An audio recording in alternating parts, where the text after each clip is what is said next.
Welcome to the podcast, fellow griever.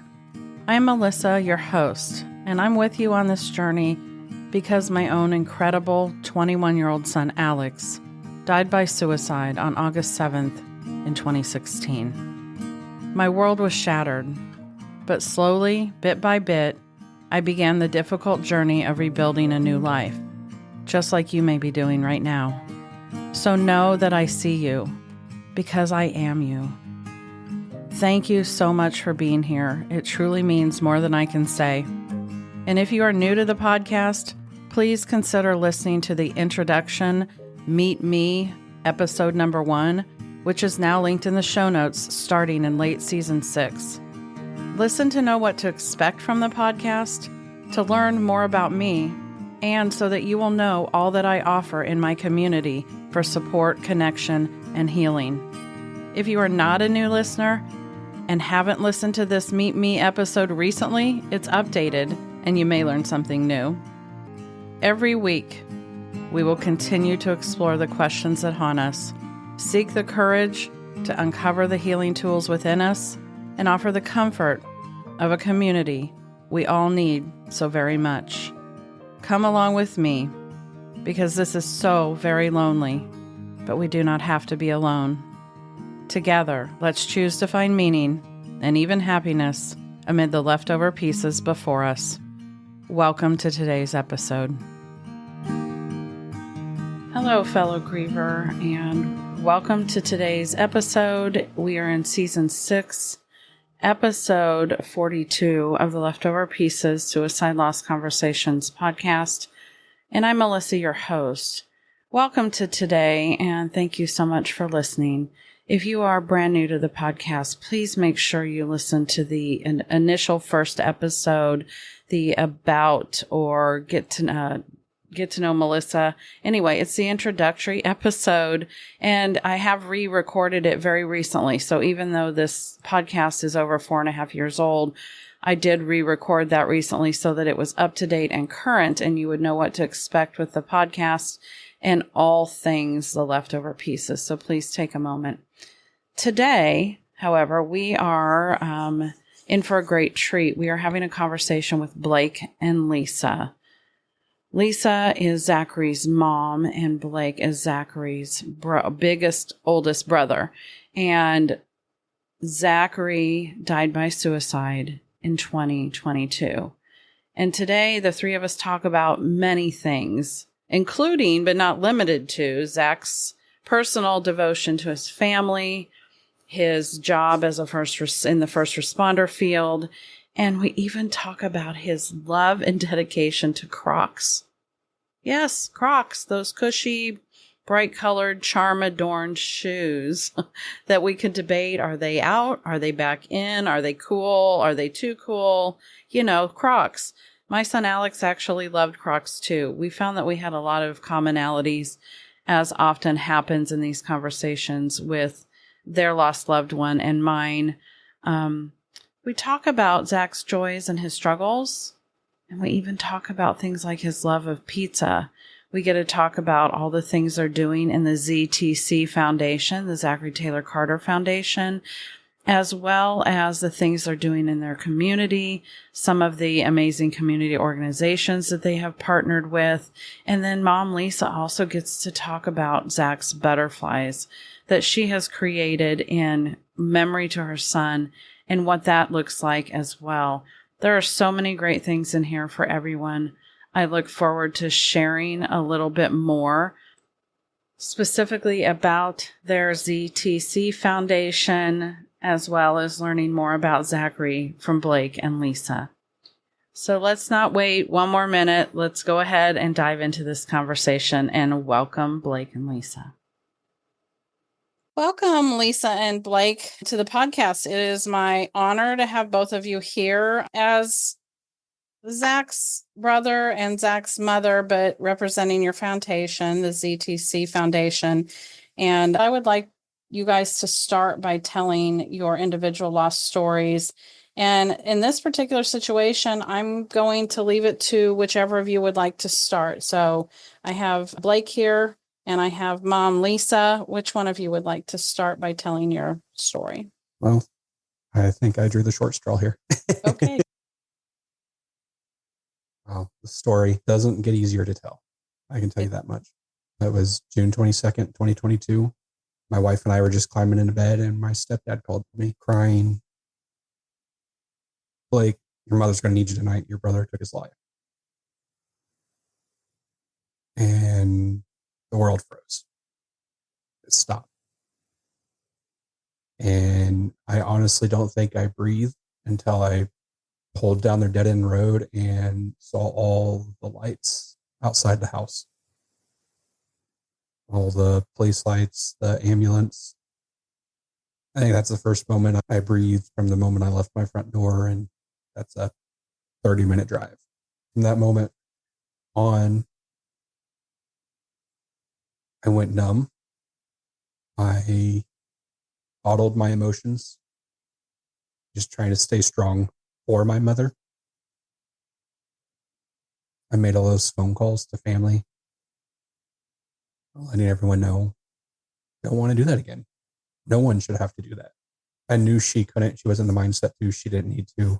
Even the next day, I knew she was in the mindset. I took her phone and I called her office for her, call into work. And it was just, that first 24 hours was hard because I was bearing everything on my shoulders while waiting for my other brother, Dawson, and his wife to make it up from, they were in Dallas, Fort Worth at the time. So that was quite a long drive for him. I think it was around 19 hours with a dog. So lots of stops in between there. From that point forward, I mean, we hear all these stories afterwards of how much of a difference he made on people's lives. His friend group, how much he changed their lives and helped them and supported them, to his coworkers. He was a medical dispatcher for a private ambulance company that did they also run 911 for a couple of the counties here in Indiana. And so like they'd come back on tough calls. He would be there to cheer them up, make them smile, get them laughing, whatever it was. He just had that way with people of getting them to relax. I was wearing his white Crocs filled with little Croc charms. And he had this hoodie in every color of the rainbow. I don't think he had a duplicate of it. And he had probably 50 of these. And it just said a simple message on the chest: you matter. And from the stories we've heard, just that hoodie was enough to spark conversation with people on a day-to-day basis to help change them in that moment and to help them have a better day. And hearing that, and then we knew he struggled. It wasn't a secret. He fought mental health issues. He had some life events going on. He was trying to go to college in the middle of COVID. COVID messed up his college plans. Went to online school. Online school wasn't for him. So he dropped out, went right into the workforce where he worked at the ambulance company. But he had always wanted to be a photographer, and he had got a job at a photography company doing headshots for schools. 3 days after he accepted the job, COVID hit and schools went to lockdown. Mm. There's no school headshots if there's no school. Mm. He was laid off and hadn't even done anything. I mean, it's just an accumulation of things that built up. And he was medicated. He went to a therapist. The thing that sticks in my head about him is every time I saw him, if I had something going on, you should really go see a therapist. It's nice to talk to one, just to get something off your chest. Like, everyone should see a therapist at least once. And he lived by that statement. After that, so because I went numb and didn't really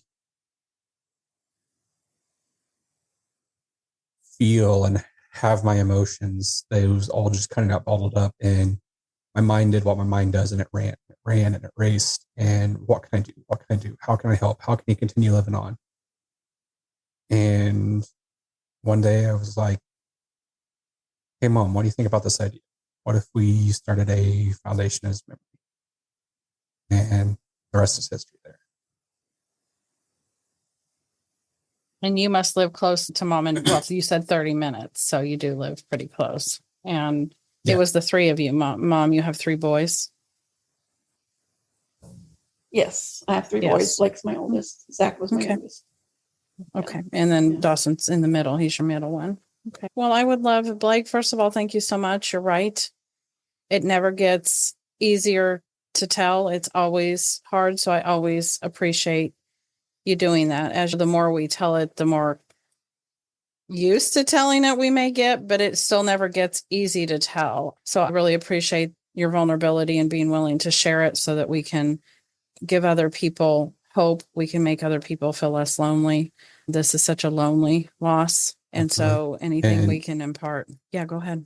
That's kind of something else to throw in there that kind of helped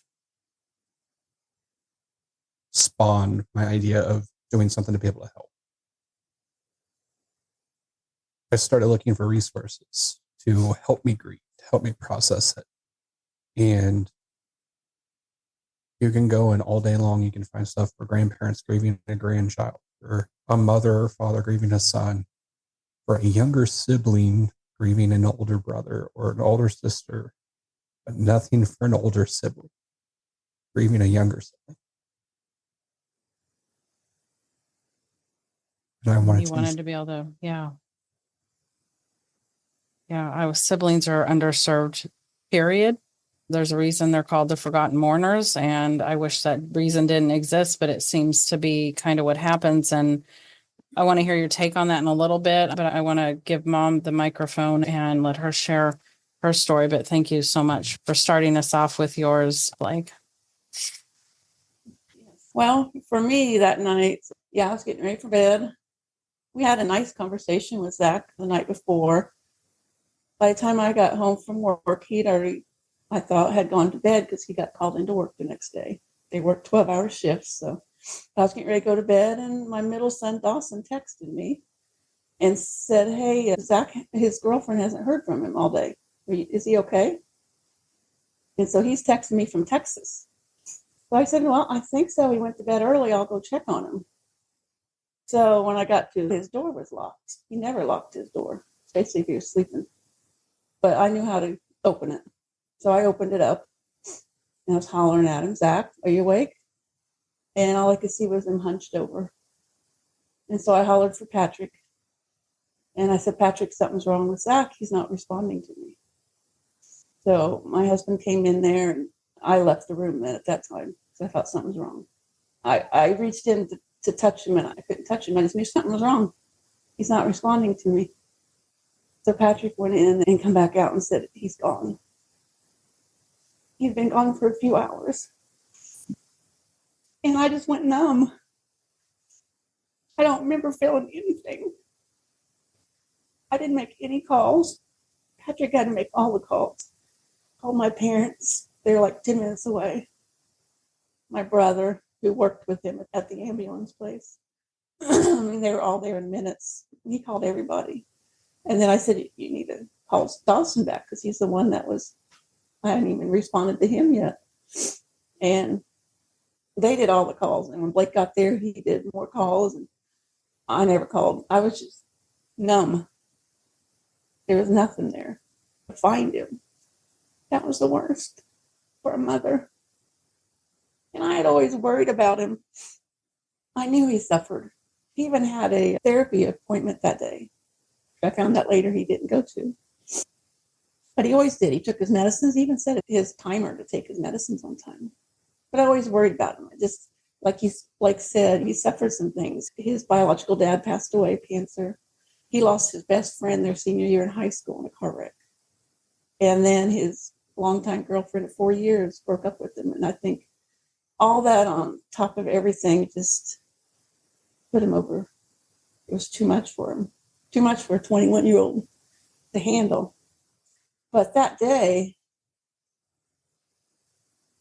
I feel guilty about it, but I felt relieved because I had worried about him so much. But there was a sense of relief. And then I started feeling guilty about it because I felt relief. He's at peace now. I worried about him so much. I prayed for him all the time. And there was that sense of relief, and I felt so guilty. So guilty. But I've been working through that a lot.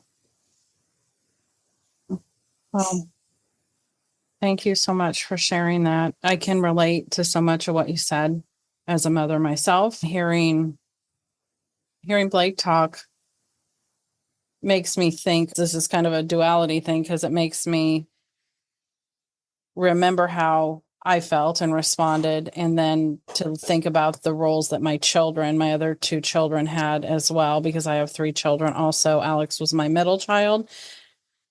Parker's my youngest, who at the time was 18, just about to go to college. And Alex had been in college for 2 years. And Parker actually had to tell me.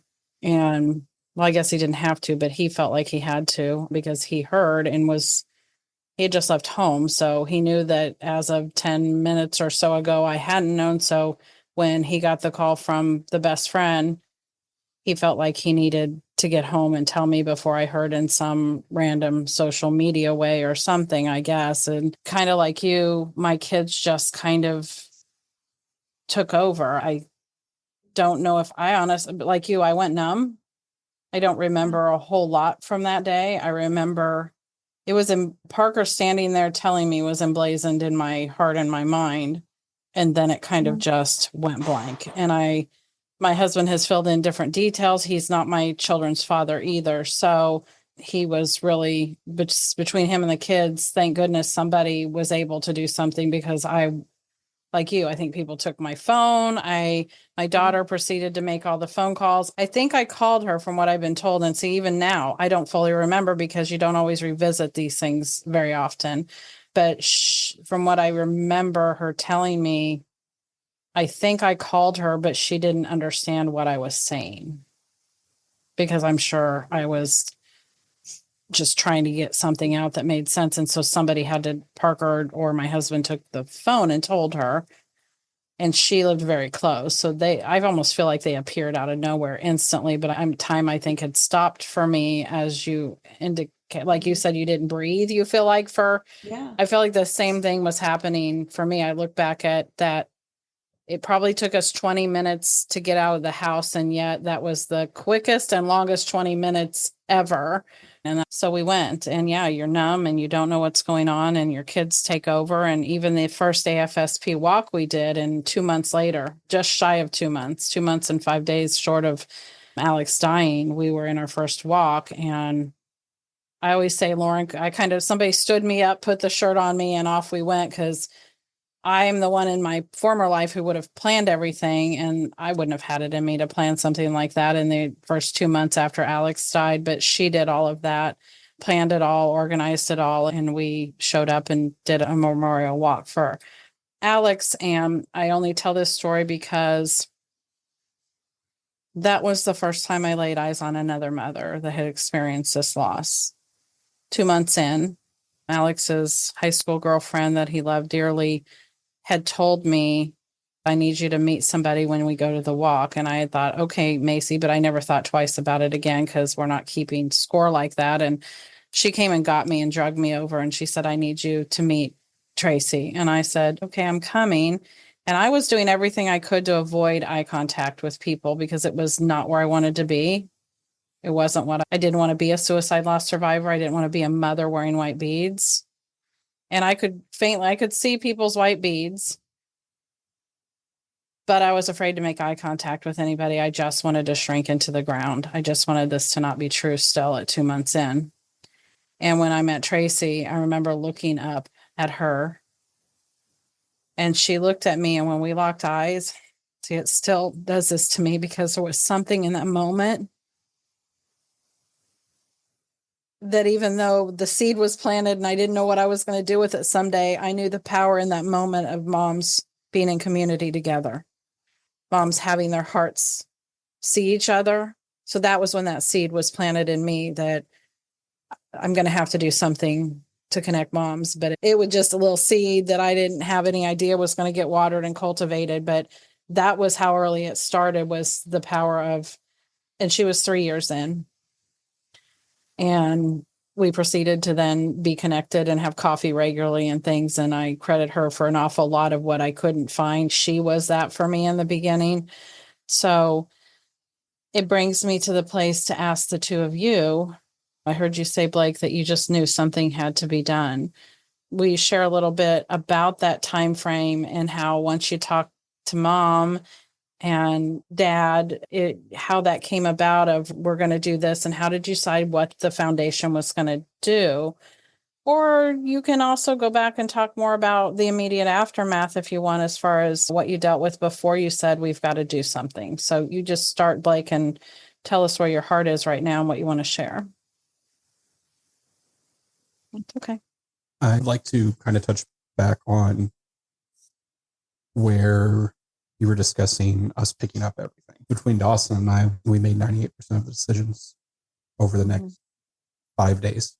The funeral home, she was there, but she wasn't there. She was physically there, but she wasn't mentally there. So that really came down to, if Dawson and I like this, okay, what do the rest of you think? My grandparents were there, my grandma and grandpa, and my uncle, Thomas. And of course, mom and my stepdad. And Dawson and I would agree on something, which was a first in a really long time, because Dawson and I didn't get along growing up at all. And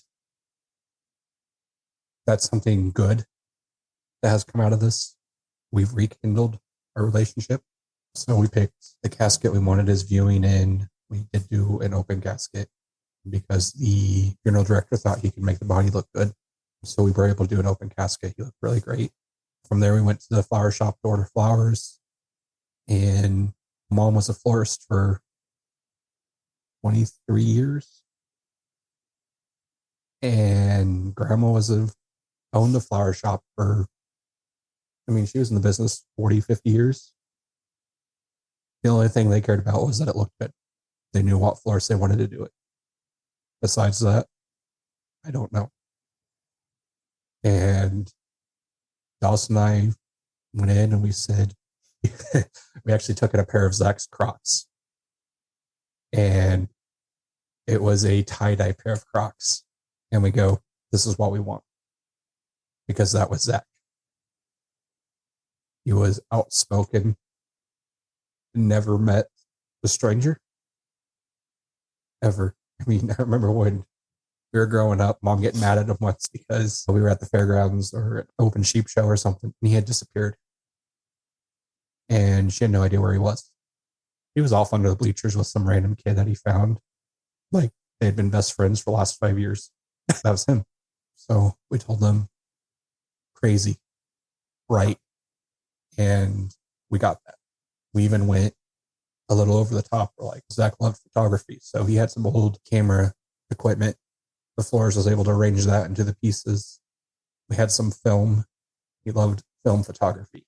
He would even develop the film himself. He turned his bathroom kind of into a dark room when he was doing it and would develop it in there. And we had found some undeveloped film. And there was 3 rolls, I believe. And all 3 rolls, there was only 3 pictures that were good, that actually turned out. I guess that was undeveloped. It was developed film because it was the negative. And one of them was of himself because he loved taking pictures of himself in the mirror. The dogs, because he loved taking pictures of the dogs. And the house across the street that was falling down because he had this eye of beauty in ruins. And it was a beautiful picture of the house. And it was like those 3 just are him. And so it was just perfect that those fit. And it was, to this day, we don't know how, but those were the only 3 pictures on those 3 rolls of film that were developed. And those got woven in there with some cameras. From that day, we had the funeral. He was cremated. That was a discussion that we never had. Being 21 years old, we hadn't had. And this is kind of where Thomas comes in, my uncle. Since they worked together, they were actually partners. They worked the same shift, dispatching. And he goes, just because of the nature of work we do, this is a discussion we've had at work. And Zach said he didn't want to be put in a box and shoved in the ground. And he didn't want to be put in a bottle on the shelf for mom to strap and then jewelry to wear around the neck, and to have that power over them. And so he was cremated. We put about half of his ashes in a plot, which was something else I never thought I'd have to do at that age. But Dawson and I went out to the cemetery where our great grandparents are buried, where my grandparents will be buried, and met with the director, and he showed us the plots that were open, and we looked around. We're like, well, we like this spot and this spot, and took some pictures and showed everyone when we got back to the house, and we agreed on a spot, and that's the spot. We were able to get enough plots at that time for all of us to be able to be buried next to each other. So we took half of his ashes and we put them in the plot, and then the other half we do have a jar back at my parents' house, but we take those and we have little vials, so we put them in. Because Zach wanted to travel the world, so every time we go somewhere, I take some ashes with me. I've spread them in Lake Michigan. I spread some in Myrtle Beach, down in Orange Beach in Gulf Shores, Alabama. And then it was actually a few months after, it would have been September of 22.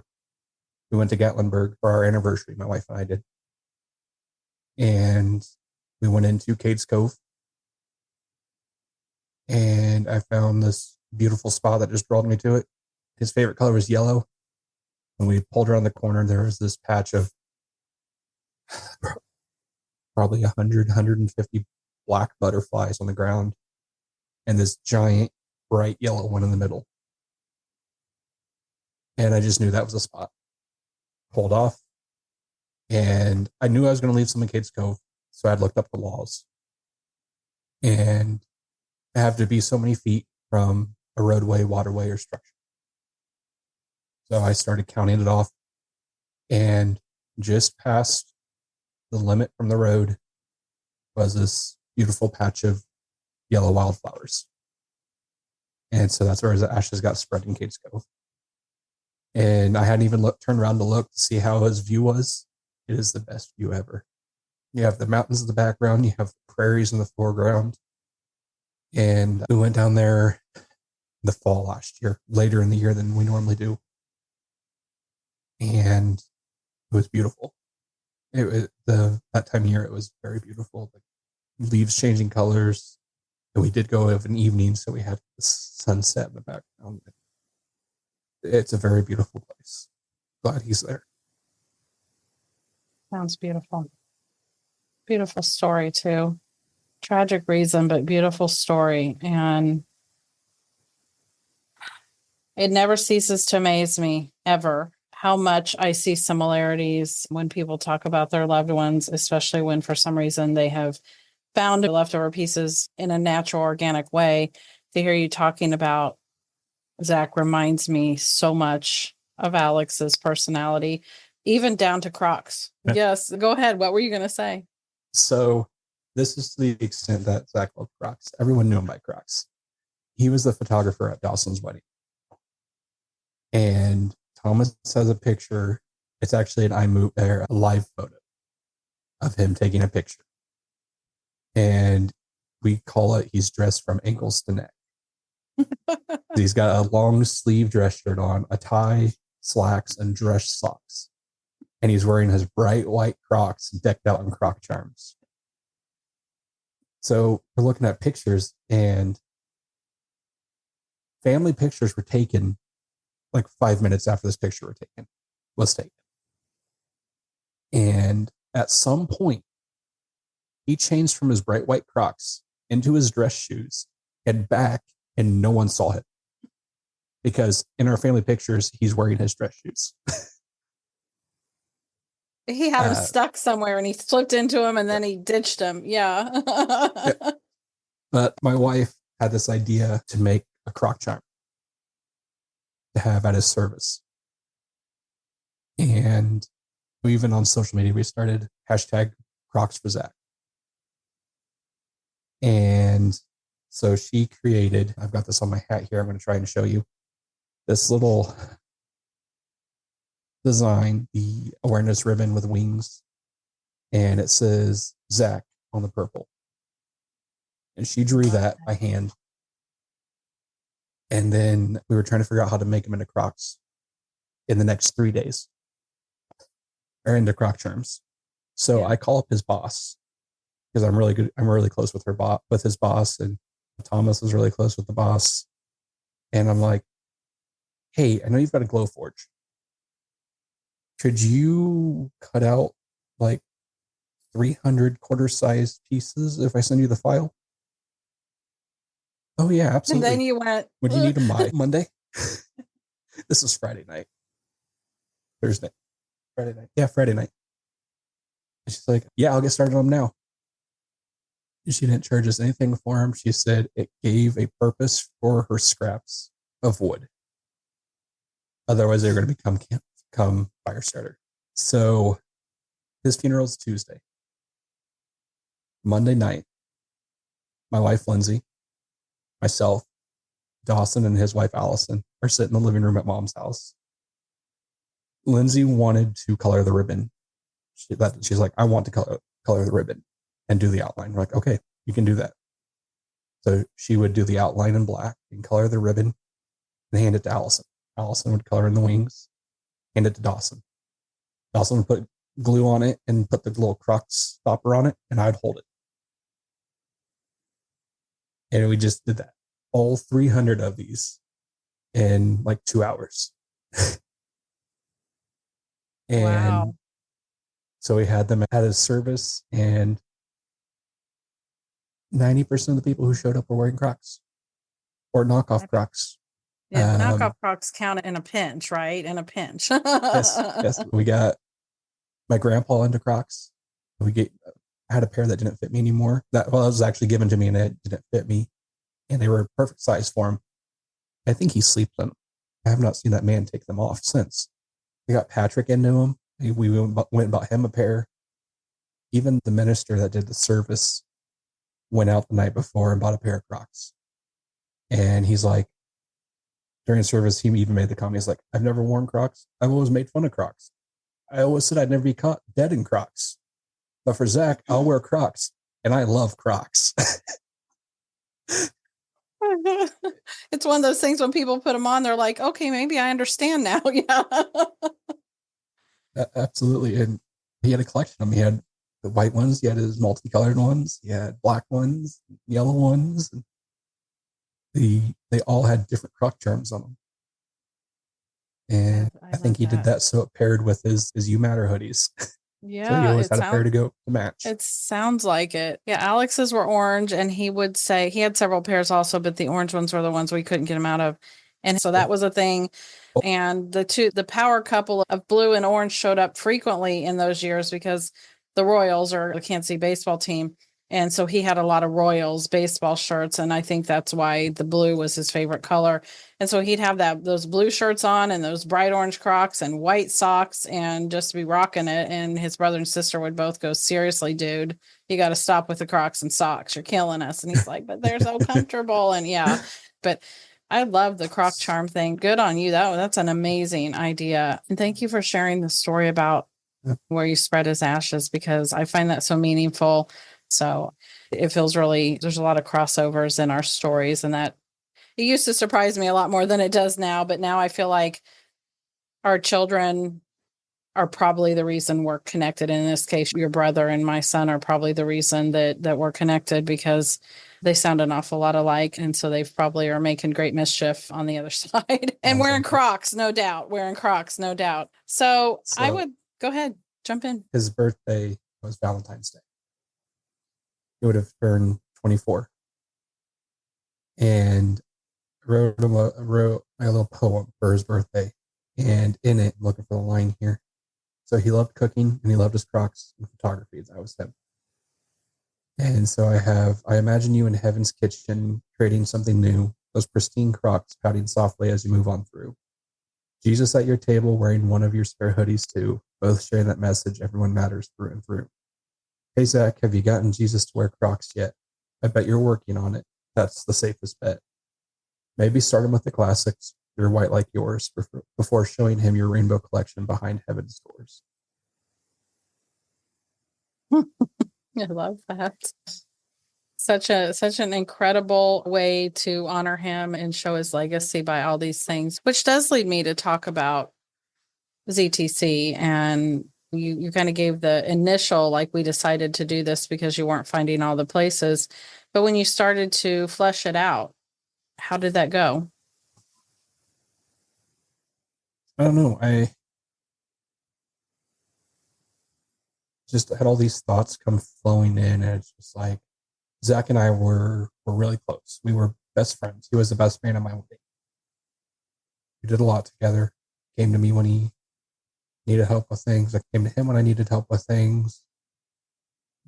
Did things together we shouldn't have done. Brother things. I'm familiar. I'm sure you are. And we had always joked, whether it was starting a YouTube channel together, we want to start a Minecraft server together, we want to start a business together. We had this idea, one day we're going to start Carter Enterprises. What's it going to be? Nothing, but everything at the same time. It's going to be a real estate company. It's going to be a trucking company. It's going to be renovating construction company, an IT company, everything under one brand, Carter Enterprises. And It's going to be the Seinfeld of companies is what I hear. And I was like, well, what can I do that he can still help me with? And how can I help? And how can I continue what he's done for his friends and all these people who come to us day after day with a story, a new story. And I was like, we need to be able to help somehow. And I started reading into Indiana's laws on nonprofits and foundations and how to get one started and what we could do. And I was finding like that works. And so we call it Zachary Thomas Carter Foundation, his name. And I went and I was like, hey, what do you guys think about this? And they're like, yeah, that sounds good.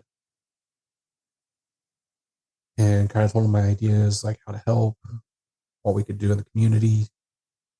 And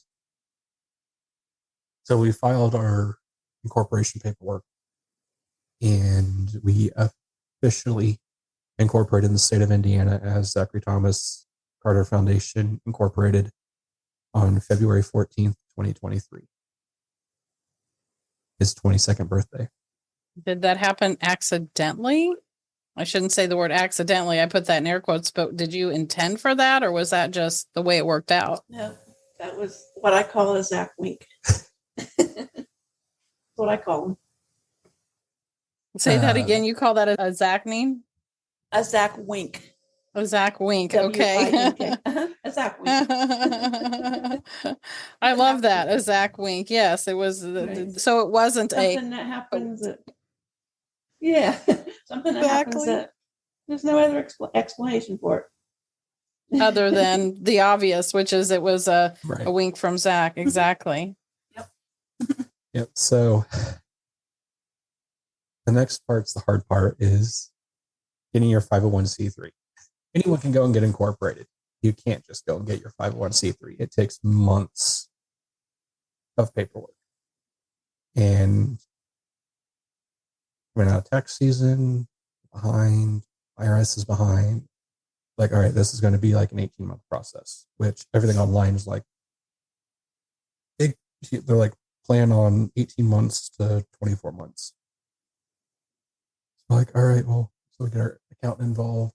She had never filed the paperwork before, but she had a contact who had, and they were going to get it for us. So she gets to it after tax season. It was like end of May. And it's like, okay, we got it filed. June 18th, we get the letter. Or it was, we had a P.O. box, and we have a P.O. box for the foundation.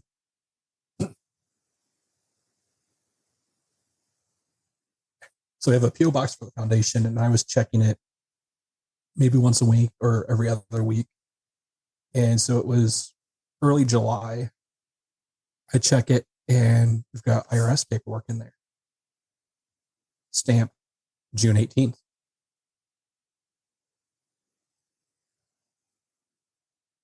4 days for the anniversary of his passing, we were approved for 501c3. Oh, wow. Another one of his Zach wings. Yeah. And a big thing that kind of spearheaded this. So my full-time job is I work in IT. And then I have a part-time job, you could say, where that kind of pays for us to have a camping spot at a campground. And so I do IT there for them, and then I help with security on weekends. And one of the owners lost their son to leukemia when he was real young. And they collect bottle caps from condiments and water bottles, Coke, Pepsi bottles, and they turn them in. There's a program in Evansville, Indiana, a company that will take those bottle caps and they chew them up, melt them down, and extrude them into dimensional plastic lumber. And then they sell bench kits, like a park bench or a picnic table or a trash can. And I'm like, hey, this would be so cool to have at the gravesite. Be able to collect all these bottle caps and have one at the gravesite. And so that was kind of what spearheaded it. So we started collecting bottle caps. His friends, our families. We got one at the cemetery.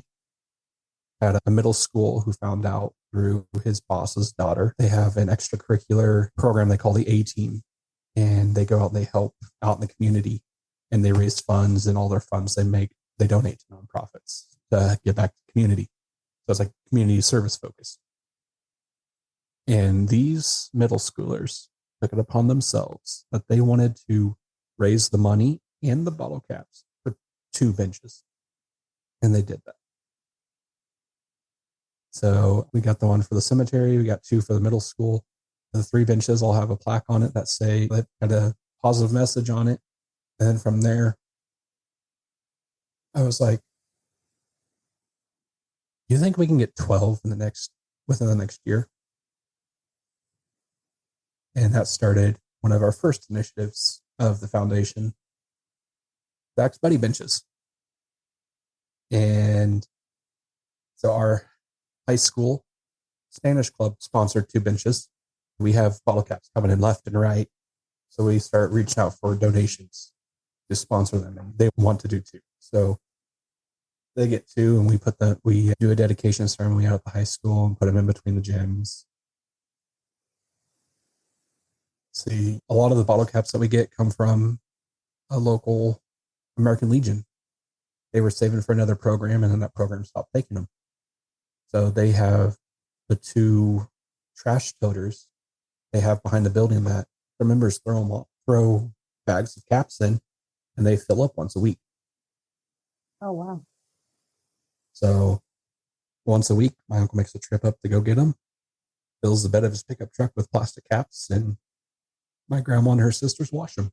Then we go out, we weigh them, we bag them up. My mom and Patrick, they take a trip to Evansville and they pick up some benches. I try and find people to sponsor them. So the American Legion wanted to sponsor one. So they've got one out in front. And then the local American Legion, so the one that donates the caps is actually in Lafayette, but our local one in Crawfordsville, they put in a new memorial park. So they've got like a couple tanks and some helicopters, and it's a Veterans Memorial Park. And they were looking for park benches for it and trash cans. And we're like, hey, I went to them. I'm like, would you like to have these? Like, we can get sponsors for them. Be no cost to you. We'll donate them to the park, place them in the park. We just need a place to put them. So we got 4 benches there, 2 trash cans, and that made us 12 because So that put us at 10. And then my grandparents have one on their property. And then my great aunt has one on her child's plot at the cemetery as well. So that gave us 12 benches that we were able to put out in 12 months. Wow. That's a lot of bottle caps to do a bench. It shows you how much people drink that have bottle caps on them, right? I mean, that in itself, I was in awe of. I'm like, that's a lot of bottle caps. Because you're not talking bottles, you're just talking the bottle caps, right? Just the caps, yes. Wow. My husband and I would load them in a van. My aunt has a big passenger van, and we know the limit of how many bottle caps we can put in that van. The last trip we took, we had 1,200 pounds of bottle caps, and that was the limit. Oh my gosh. So is there anywhere that there's a picture of these benches? Because I'm fascinated. And of course, I now want to know because there's people listening, if there's people listening that think I would love to have a buddy bench, because I'm guessing I've gleaned what the purpose is to be able to have a place to chat when you need to talk to somebody. Right. Exactly. Right. Because that's who your son was. That's who a lot of our kids were. And when they needed somebody the most, right, they couldn't find that buddy, probably because they didn't want to burden anybody. But to have things like this is so powerful. It's mental health forward. It's destigmatizing. It's giving people a place in the open to say, if you need someone to chat, get your friend, sit down here. If somebody wants to sponsor a bench, so there could be one in their community, have you even thought that far yet to think outside of Crawfordsville or the area of Indiana that you live in? If people could even do something like this in their community, or are you just looking to blanket your community right now? Talk to me about that, because it sounds so inspirational. And I could see people thinking, I want a buddy bench. I want to do that at my kid's school, or meaning like in honor of their child that passed. Actually, on our Facebook page, we have pictures of the ones from the middle school. Is it on the Facebook page? Yeah. The foundation On the page. foundation page. Okay. All right. I'm on it. So you have one there that I can see. And I'm, of course, going to point people to all these places so they can see all the things that you guys do. But I was just like, my brain was trying to fill in what these benches, must look like, made from bottle caps. Are they multicolored? Do they melt it all down into one color? I still haven't found a picture of the bench, but I'll find it. You can get them in any color. The basic color is gray, but you can get them in any color. They're the rainbow colors. Okay. And you can get them 4 foot, 6 foot, 8 foot. In our local high school, they have 2 8-foot long benches. Oh, I see them. Yeah, you I can see get them. in any color. The one at the cemetery was just so important because of all the friends he had that needed a place to go to talk. I mean, we know he's not there, but it was a place for them to go and sit and talk if they needed to. And where we have him is nestled back in the edge of the woods. And that's why it was so important to have one there. And that was where the first one went. And so all his friends could go and talk to him, spend time there. It was healing for them. Yeah, we always, I'm even seeing the neat plaques that are put on these now. I did find the pictures.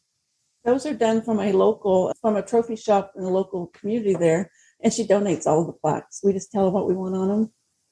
And she's donated every one of them. They have messages. Some will say ZTC Foundation, or sometimes we let the donors decide what they want it to say. But it has some kind of inspirational thing. Yeah. Yeah, I'm seeing this one here has education is the most powerful thing you can use to change the world. That's an Abigail Adams. There's a Michael Phelps quote. Don't put a limit on anything. The Michael Phelps one you're getting ready to talk about. We didn't tell the middle school this until the dedication day. So they picked out the quotes they wanted. They picked out what colors they wanted. Michael Phelps was one of Zach's idols. He loved swimming and looked up to Michael Phelps. There's another one of his, the Zach Weeks.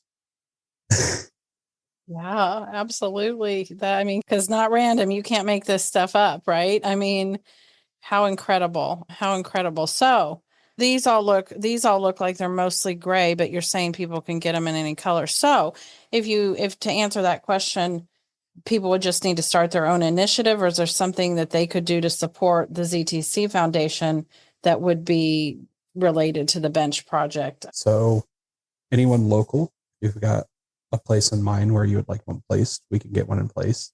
If you'd like to monetarily sponsor one, we are a 501c3, so it's tax deductible, can be donated on Facebook or our website, or mail a check to our PO box.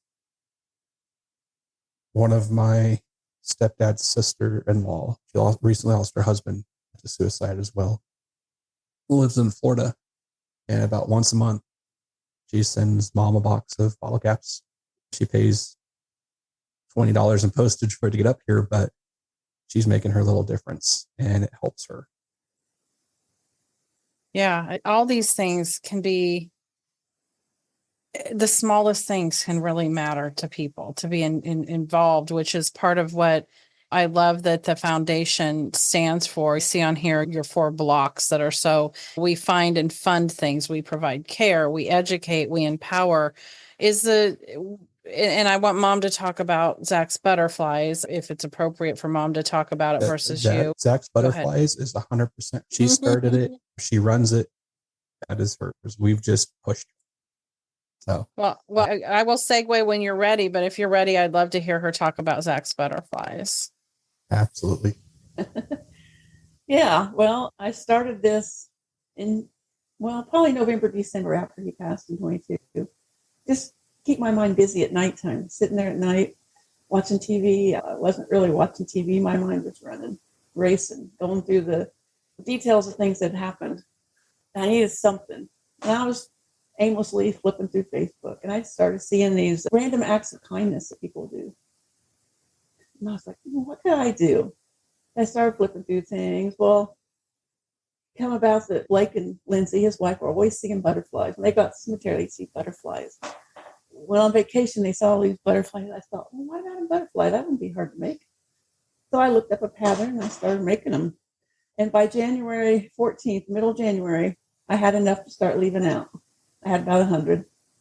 Started leaving them out and started getting messages back just right away.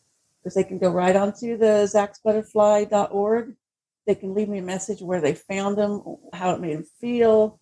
They were having a bad day and the butterfly brightened their day. I started getting all this feedback. And I would just leave them in grocery stores, Walmart, wherever. I'd leave them around doctor's offices. And people would find them and leave me a message and say, hey, I found this butterfly. I was having the worst day of my life. And this just brightened it up. I was missing my sister today and I found this butterfly.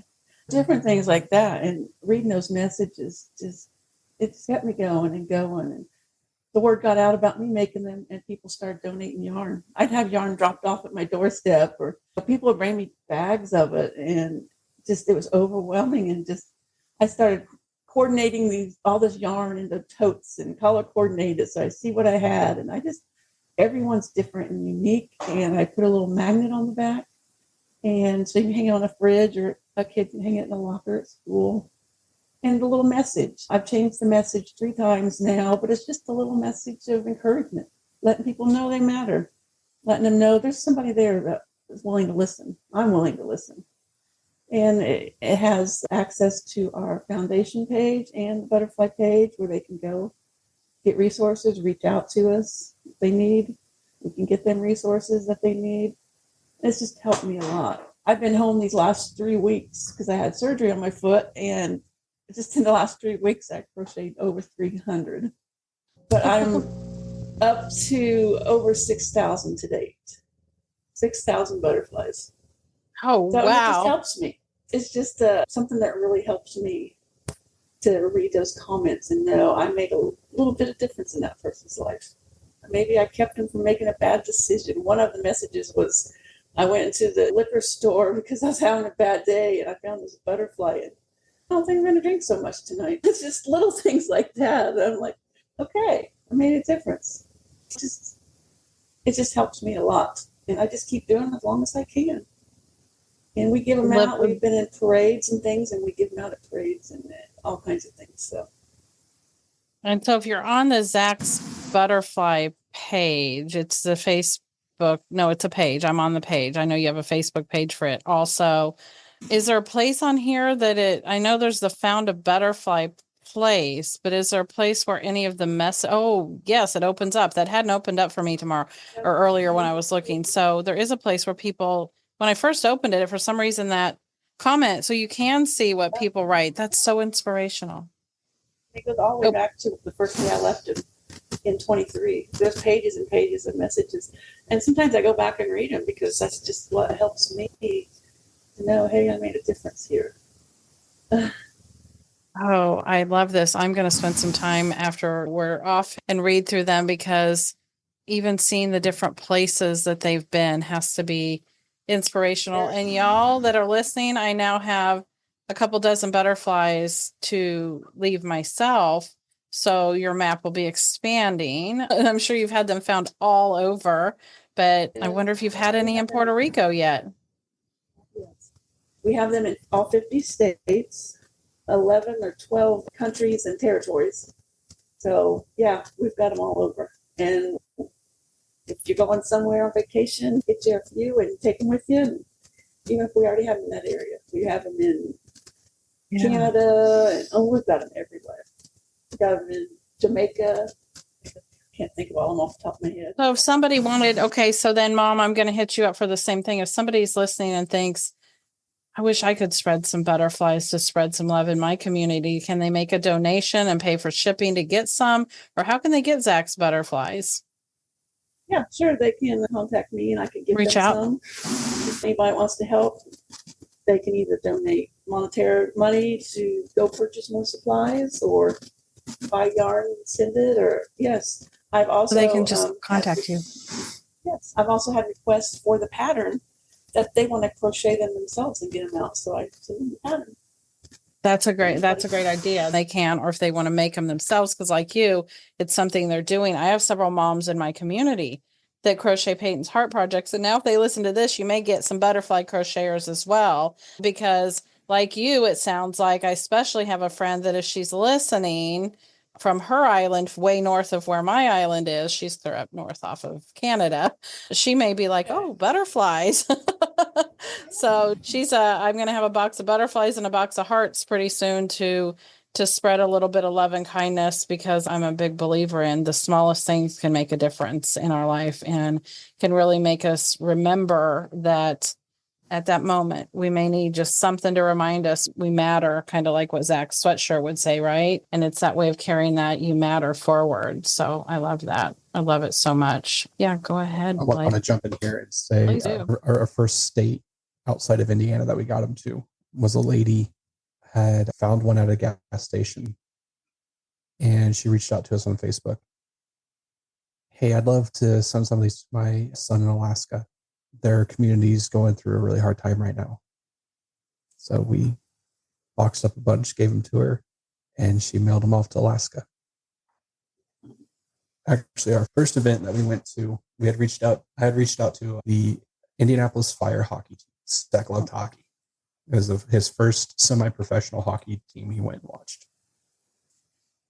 And they gave us a swag bag and some box seat tickets to be able to give away at this first event we went to. The event was because in a town just over from us, the next town over, 3 students from one school within 7 days.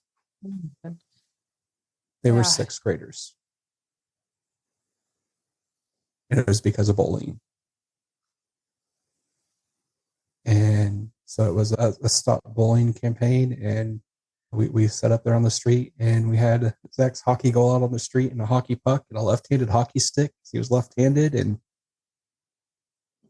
get this puck in the goal any way you can, and we'll enter you in for a chance to win these tickets. And people did. That was an enjoyable day. Yeah. So many things that you've said, and I know you see it. You see all the winks. You see all of the connections.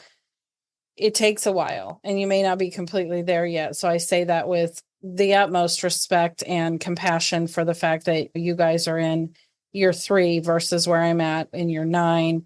And I do know that I look back at my journey and how things have come into different levels of focus at different times.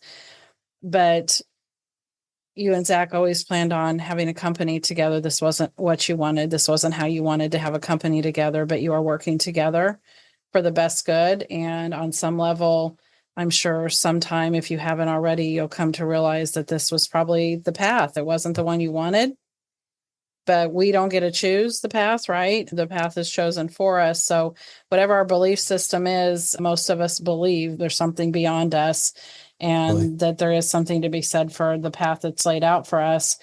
And who knew all those years that you guys would be working together in this capacity, but the work that you're doing now, Zach's saving lives.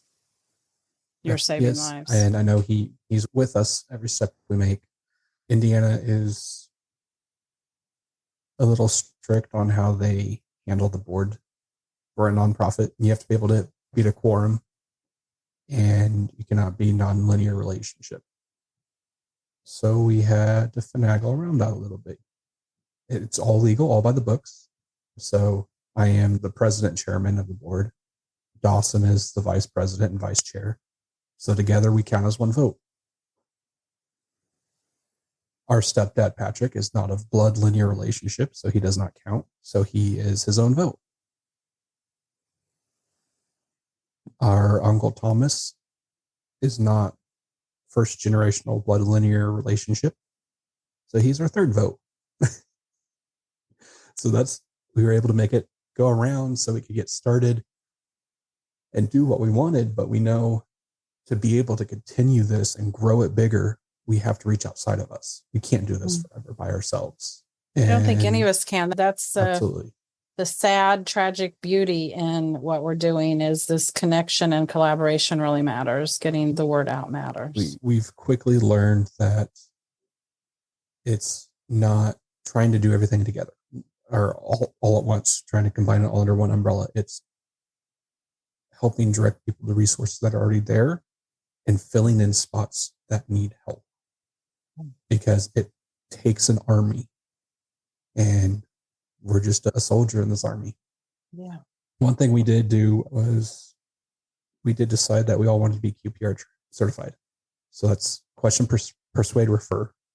It is basic, essentially first aid for when you believe someone's suicidal. You're questioning them. Hey, are you suicidal? Are you thinking about taking your life? And in that training, it tells us to be direct, because if someone's suicidal, you need to be direct with them. And then you persuade them, don't do that. Come on. You get them to commit to something like, hey, I'll see you tomorrow. Or go do this with me tomorrow. Mm-hmm. You get that safety plan. And then refer. You get them to go get help, or you bring them help, or whatever. You continue that safety plan. And so I believe all of us are QPR certified. And then my uncle's boss in dispatch liked it so much that she made her entire dispatch team get QPR certified. So that's now a requirement of their dispatch team. Hey, you got to be QPR certified. Makes sense to me. Complete sense. Yeah. And then this weekend, it's not an Indiana thing, is it? It's a nationwide thing, QPR training, isn't it? Correct. Yeah. Correct. QPR gatekeeper. Yeah. And then Indiana has the Department of Mental Health and Addiction. They have a certified peer support professional that's certified through Family and Social Services. You have to do 40 hours of classwork. It has to be within 2 years of your addiction or suicide-related loss. And so I was finally approved for that program. So later this year, I'll be trying to squeeze in my 40 class hours to complete my certified peer support professional. And then actually this weekend, right now, as we're recording this, we're sitting in Indianapolis. We're doing AFSP's facilitator training, because that's one of the next programs we want to bring on is group peer support. Yeah. Peer support groups. Like in-person support, and AFSP only does in-person support groups. Yeah. So the training can apply to virtual, and we may visit virtual, but right now we're looking at in person. Yeah. Because that's something that's needed in our communities. We don't have a lot of that around us. That's kind of another reason why we have our scholarship plan the way it is. We do. So this year we were able to give one student from the high school we graduated from a scholarship. And our requirement is they have to be going to the mental health or psychology field. And that was money we had raised for it. We're going to be able to give that out in the next month or so. We'll get our list of applicants and be able to choose who that goes to and get someone else in the community that can help. And then for the next school year, for his birthday, we did a pizza fundraiser. Pizza was his favorite food. And we were able to raise enough from that fundraiser to be able to sponsor 2 additional students for the next school year. So we're looking at being able to do 3 students going into mental health or psychology field, graduating in 2026. Wow. I'd say pizza was Alex's. It was in his top 3. Tacos were one of his favorite. We always do the tacos, but pizza's right there. Pizza's right there as a close second there pizza for and Alex. spicy food. Oh yeah, Alex too. 100%. We walk bought him into the bottles of house hot sauce all the time. And his and sriracha he would t-shirt be- was under his hoodie in his casket. I had to have it on him under because he wore it all the stinking time because he loved hot sauce so much. There's a connection with our sons. So for my wedding, we had you can get like the matching socks and underwear packages. And so I think mine were hot dogs or something. And his, we got sriracha. Told you. Because anytime he'd go over, he'd be making ramen. And every time he wasn't one who would put it in the microwave. He boiled the water and made it on the stove. What's he do? Dumps the sriracha in on the stove. So now he just pepper bombed the entire house. Alex would do ramen. He also loved pho. So we would go to a pho shop that was there in Kansas City and get the big bowls of pho, the noodles. And by the time he was done with his noodles, it wasn't supposed to be red, but it looked pretty red by the time he was done with the sriracha. And I'd be like, son, can you even take, and I'm the hot person too. So he got that from me, but I still didn't put that much in mine. Like I was like, can you even taste it? But we would buy him hot sauce all the time as a joke. And I still have some little hot sauce bottles and things stuck in a little box of things that I have that make me laugh because he was both of my boys loved hot stuff, but he loved it the most. So, and yeah, I had that sriracha shirt on underneath that hoodie that he wouldn't take off in the dead of summer because that's just the kind of person he was. Sounds familiar. Yep. So I feel like, I'm looking at my page. I'm trying to look back at notes, which I abandoned a while back because we're just doing great and talking about all the things. What have we not touched base on that you want to? Because my listeners, if they've been listening a while, many of them know that my show notes are really extensive. So I will mention and put links for the QPR and the AFSP stuff that I need to put in there, and Zach's butterflies and the ZTC Foundation, of course. I'm probably even going to reach out and try to, if you guys don't already have one ready, I'm going to make sure I put a link to those You Matter hoodies. I want to put a link to Zach's, to your foundation, and I'll put I've already done the artwork for this podcast intuitively, and I hope that you like it as much as I do when you see it. I will send you both podcasts. I do 2 for each podcast. One's a cover art that's personalized, that's my podcast, but then I do one that's personalized. And I wasn't doing that in the earlier days, so you probably haven't seen those personalized covers. I think I started that around season 3, Blake, but the personalized covers, I think you're going to, I hope, smile at what came to me as we're talking about all of this. There's no Crocs on there. I didn't know the Crocs story yet. Unless I figure out how to squeeze some in, but I hope resonate with what I did put on that cover art. And I just want to make sure there's nothing. We could talk. This is what happens when you get together with other lost survivors. We could talk about Zach and Alex and all the things endlessly because that's what we love to do. We love to still talk about them and share them and hear about them. I never get tired of hearing about other people's loved ones. It's just the biggest honor. So I feel like sharing keeps them alive. It does. And continues to help people. Just like I said earlier on, my number one goal is to prevent another brother or sister from having to deal with the pain and heartache that I've dealt with over the last 3 years. Because no brother needs to deal with this at 25. Yeah. Exactly. That's how old you were when he died, 25. Yeah. Yeah. 25, Yeah. 26. Yeah. Alex and him were the same age. They were 21. So that made my daughter 23 when she lost her brother, and my son 18 when he lost his brother. And You said Alex's birthday was in June? yeah, Alex's birthday is June 16th. Seven's were, yeah. Anything you want to make sure you've shared that we haven't? Because if not, I love you and Mom to share a message of hope or anything else you'd like to say. One other thing we are trying to build up as well. We are trying to create our own brand. We want to be able to pass that you matter message on, but in our own way. So we have started designing some of our own merchandise. We do have a couple things out on our website, a lot more coming up. If you are local to Crawfordsville, Indiana, we do have an event going on in May for fundraising. May 17th, we will have basically like a street fair, carnival vendors, some live entertainment, and a touch a truck event for the kids. That's our big fundraiser for the year, to be able to raise money to help support what we do and help us move our mission along. Well, I will definitely put all of the places for them to find all these things, because I know that there's going to be a lot of people wanting to check out all of these things you've talked about. I hope that you hear from people even after this. Any way I can help support promoting what you do, I'm right there with you. I always look at these as initial connections, but our paths have crossed for a reason, and that we can continue, like you said, one soldier, it takes an army. So we'll talk about how I can make sure that the right thing gets put on my resource page. And this has been so inspirational, and I'm so appreciative of everything you've shared. Blake, would you like to share any final words as we get ready to close for today? So going as that, pulling back into that, we're an army together. Individually, we're a soldier.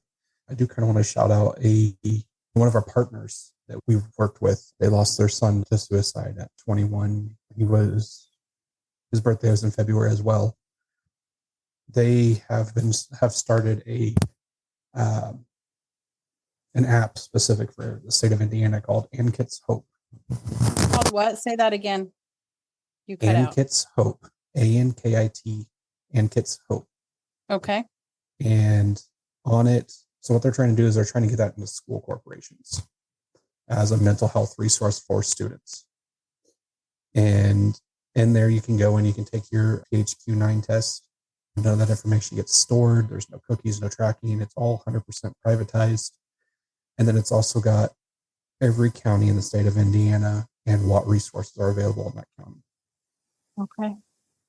Whether it be 988, NAMI, AFSP, local therapists, whatever it is, they've got a list of it there. And just something that is near to us, trying to help them, because together we help each other. Right. Yeah, I agree. Together we can do so much more than we can individually. So thank you so much. Thank you for everything that you're doing. Thank you for coming on and being so brave and vulnerable to share your story, because I know it's hard, and I appreciate you so much. Thank you. Thank you so much for having us on.